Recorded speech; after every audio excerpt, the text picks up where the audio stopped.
Issues and Tissue, a contemporary magazine program that engages and discusses issues of development within and outside the state. The program brings to the fore ranging topics like education, politics, agriculture, just name it, while we examine the nitty-gritty of the issue in focus. Join me, BC Akbaida, every Wednesday on African Independent Television, AIT, for an exciting time. Issues and Tissue. If we can think it, we can discuss it.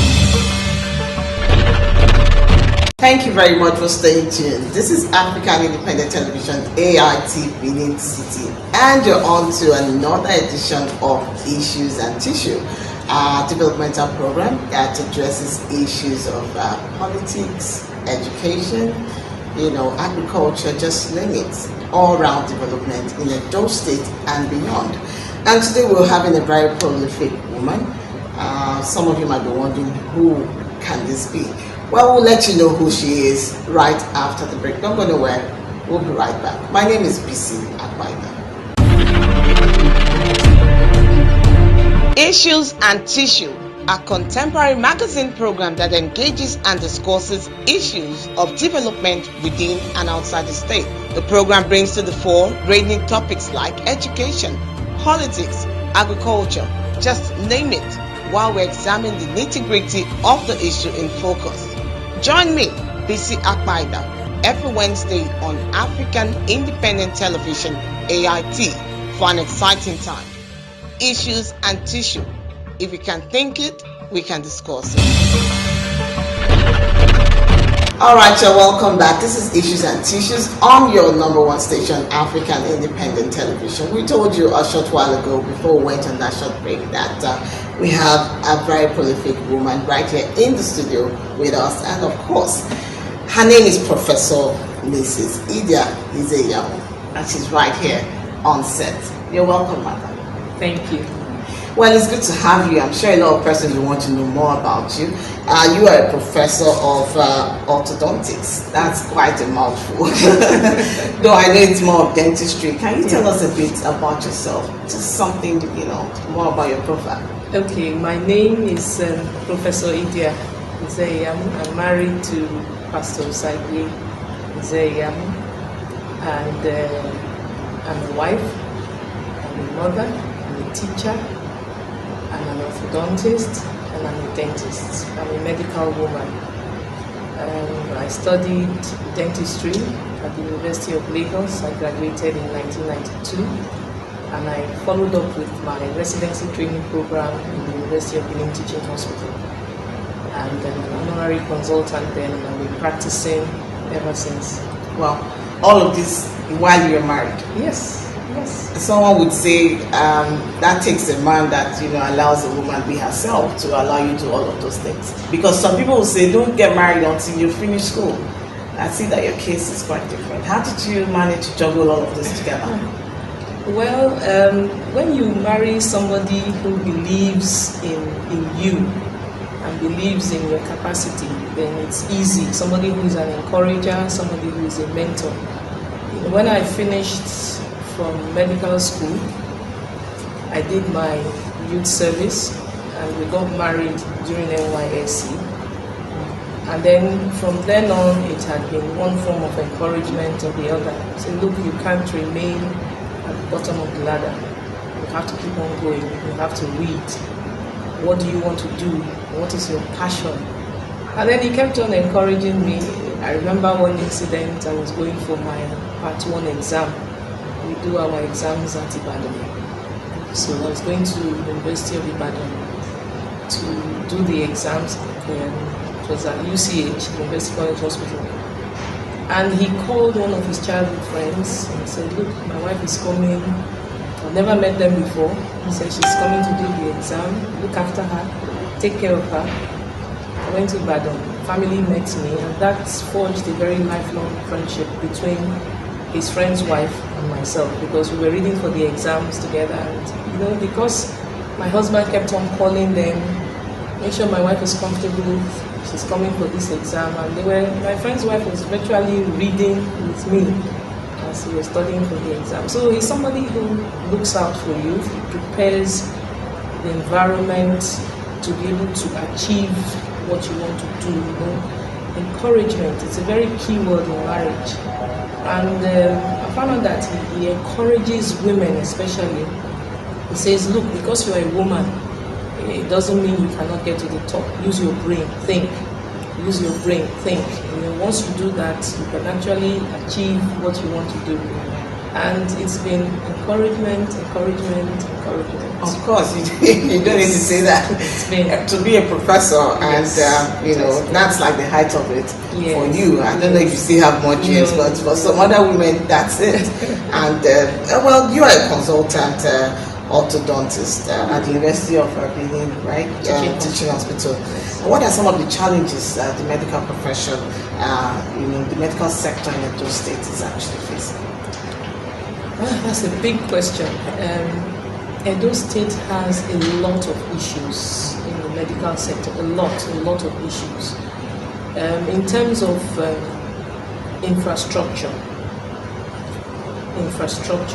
the hospitals are in shambles. You know, it will not be fair to begin to hide what everybody knows. The hospitals are in shambles, and if you just go by yourself, you're journalists, go to the hospitals and see things for yourself and know that there is no infrastructure. The central hospital in Benin is in a state of dilapidation. The male specialist ward is totally broken down. There's no roof. The place is in total disrepair. The mortuary is another thing to behold. The dialysis center is more or less non-existent. The delivery suite in Central Hospital is a terrible sight. The smell that comes from there, you know, you just pray that the women who go in there to have babies don't come out with other issues. Even the offices that staff are using are badly broken down. They don't have equipment. To go to the dental center in Central Hospital is a pitiable sight. So the infrastructure is bad.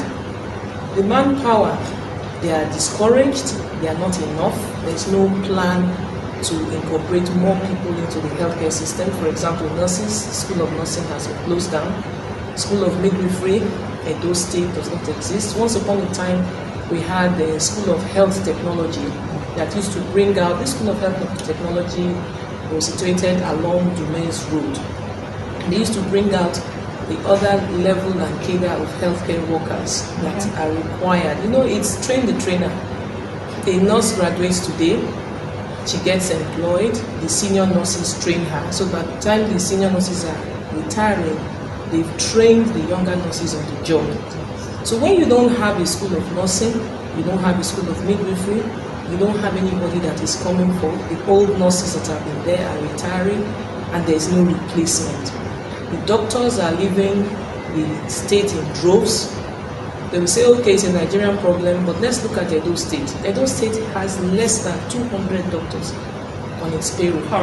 Currently, less than 200. Less than 200 to service a population of 3.5 million people.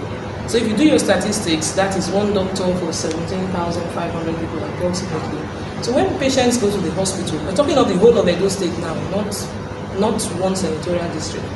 So when people go to the hospital and they don't see doctors and they are shouting, you can't blame them because the doctors are not there. So how do you cope? Because someone would say with all of your degree, maybe you should also just, you know, leave the country and just... What's your passion? Why are you still here? We can't run away because we are local people. You know? What do you mean by that? We are local people. When we say we are local people, we are local people. We are son of the soil, so to speak. We cannot abandon our people. And we try as much as possible in the little way we can to help. Okay. But if we had a bigger platform, then it would be easier to translate this help on a realistic level because we know the challenges of the people. There are some medical specialties that have been killed because there's no plan for them. There's no plan for them because the whole system is in disarray. And then you look at the motivation. The doctors are very, very poorly motivated. It's not all about money. People say, oh, it's money, money. No, it's not. it's more about doing the thing you love with the things that you have available. You don't have equipment. We are working with outdated equipment when we are in the digital age. The materials that you are using are non-existent. The type of syringes they use abroad have changed. We are still using the ones that have been used 20 years ago. We are still practicing age-long medicine and dentistry in this state. We have not moved forward. So the doctors they are discouraged. You want to do so much, you don't have what you need to do what you need to do. You can imagine telling a patient, go and buy cotton wool.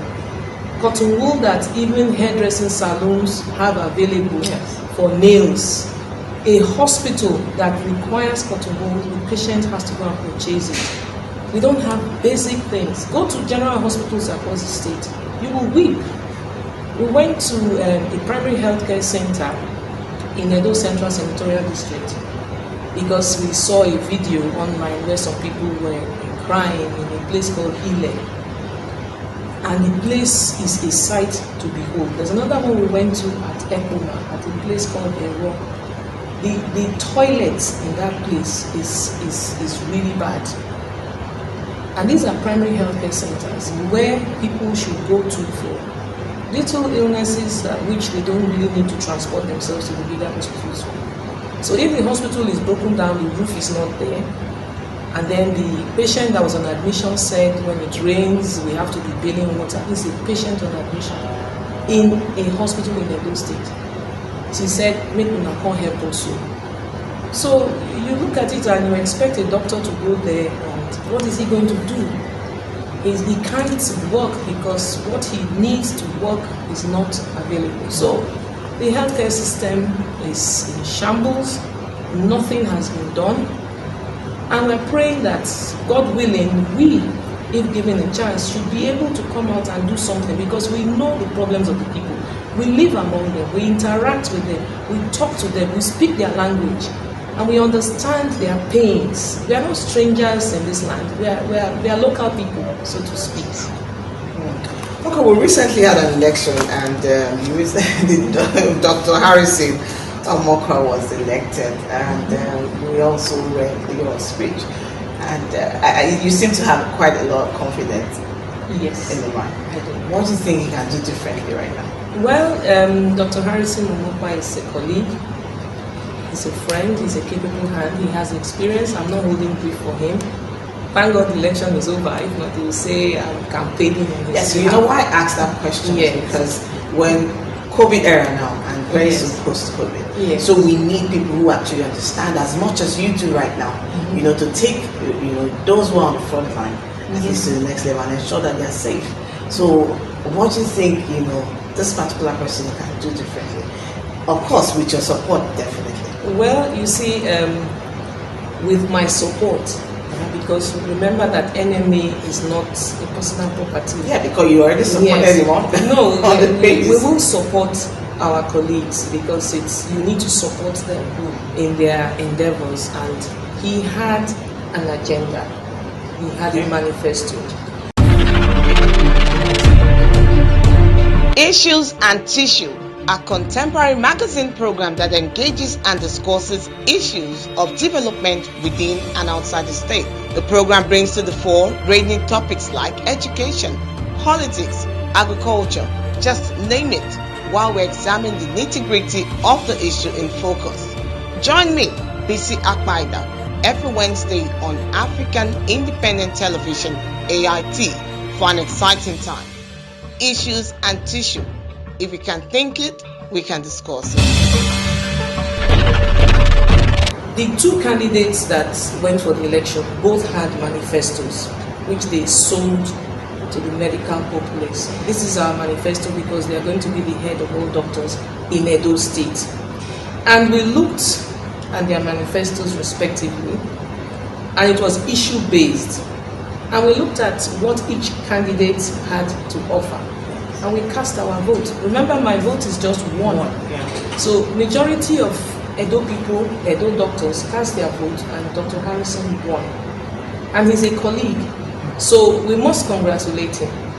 because he was successful and apparently he was able to sell his agenda to all doctors, so he got the majority of the votes. Okay, so now if we need to connect his agenda with yours, yeah, because if given an opportunity now by God's grace, and you happen to be the first lady in Edo State, how do you think you can work with this person who is already the chairman now, who all things being equal will be within your tenure as the first lady of Edo State, if God wills? Yeah. What kind of agenda do you think you guys can push in place to ensure that this post-COVID era and some of these issues we're seeing and challenges in the health sector, you guys can work together? It's not today we've started working together because we are colleagues.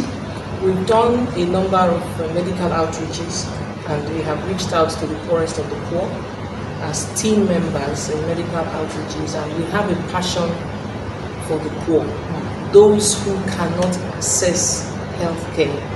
So I think one of the first things I would do, and I know that this is what he also believes in, is that we must reach those who cannot access healthcare. So beyond outreaches, outreaches are one way of reaching out to those who may not have access. That's one way. The second way would be to try and partner with government to make sure that these lapses that we have identified are addressed. We need to address them, and we need to address them urgently. So you need somebody who also understands the challenges so that you can speak with one voice. So that if I'm speaking and he's speaking, we understand what is on ground and what the challenges are. We have a passion for young children between the ages of 0 to 5 years, and we know that there are challenges with medical bills for this category of people. We know that the elderly also have challenges with their medical bills, and I believe we'll be able to work out something if we partner with the NMA to be able to do something that will favor them with the state government. If by the special grace of God we are elected, and I believe that we will be, we can work out something that will also encourage the doctors, because when the doctors know that the person that is coming in is one of their own, who understands the problems, who knows the level of infrastructural decay, and who knows that doctors need to be motivated, doctors need to be given the equipment and the materials they need to give their best, doctors will be encouraged. And not only doctors, we're talking of nurses, we're talking of other health workers.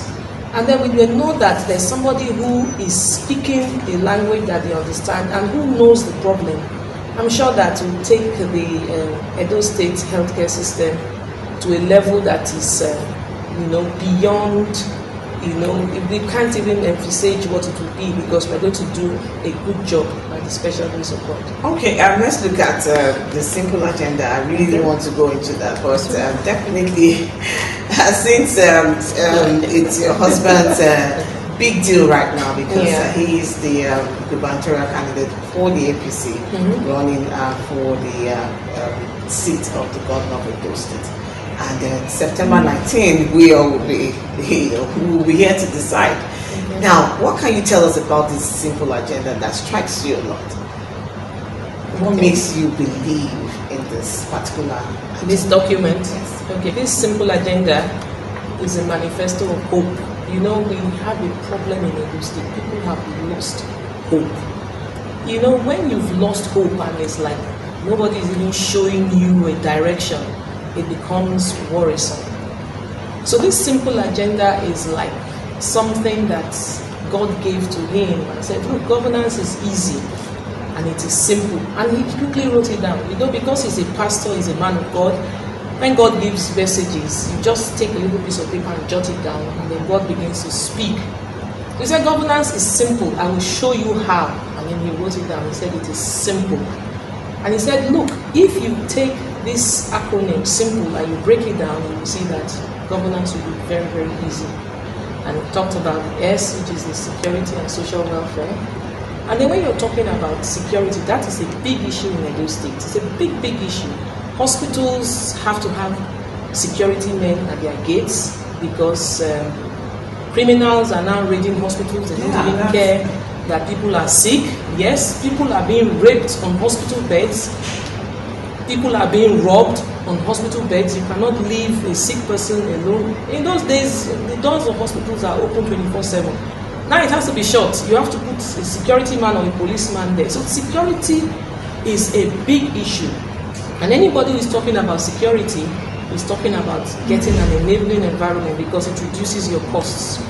And then it encourages people to do business because you know that you are safe, your business is safe, your clients or your customers are safe. Then we talk about the S, also the social welfare.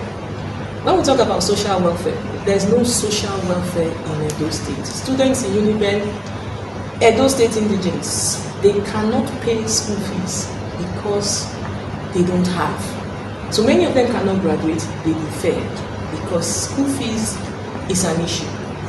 And then when you have a government that cares, because we know the problems of the people, we really know the problems because we are local people, there must be a form of social welfare. You must be able to identify your people and then know what their problems are. They should be able to run somewhere and say, look, I have a need, and the state government should be able to provide. Then we talked about the I in the simple agenda, which is infrastructural development and urban renewal. We told you about the decay. Now I'm going to speak on the medical area. The decay in the medical system will rot. There's nothing that is preparing us for continuity among the medical professionals. Edo State School of Nursing used to be the pride of Nigeria. We used to churn out nurses. Many of them used to go abroad and work as nurses.